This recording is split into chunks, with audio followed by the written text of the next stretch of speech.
C'était il y a un an. Les jeunes Espagnols avaient surpris le monde en se mobilisant pour dénoncer la crise, la corruption et un chômage record. Pendant un mois, ces indignés avaient campé sur la Puerta del Sol, du jamais vu en Espagne. Depuis, la place a été reprise par les touristes. C'est ici, dans cette zone autour du métro, que se tenaient les assemblées générales. C'était incroyable parce qu'il y avait tant de monde que certains devaient grimper sur les baies vitrées du métro. Cela a été le mois le plus intense de ma vie, le mois où j'ai le plus appris, qui m'a convaincu qu'il y avait un avenir et des alternatives. Pendant un mois, la Puerta del Sol est devenue le symbole d'un ras-le-bol massif et hétéroclite dans une Espagne en pleine crise.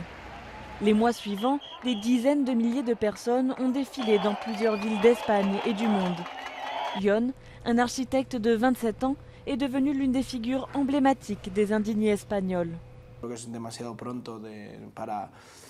Il est encore trop tôt pour constater les changements réels que cela a pu provoquer, mais ce fut indiscutablement un moment historique. Mais un an après, ce mouvement apolitique semble avoir perdu de la vigueur. Les indignés mobilisent moins. La crise s'est amplifiée avec un taux de chômage record de plus de 24%. La grogne sociale s'est généralisée contre la cure d'austérité imposée par le nouveau gouvernement de droite. Aujourd'hui, ce sont les grands syndicats qui organisent tous les mois des manifestations, mobilisant des centaines de milliers de personnes. À un moment donné, ce mouvement s'est détérioré tout seul, peut-être à cause de ses points de vue trop utopiques. Ils sont passés de positions très réalistes, proches du sens commun des gens, à des positions assez utopiques.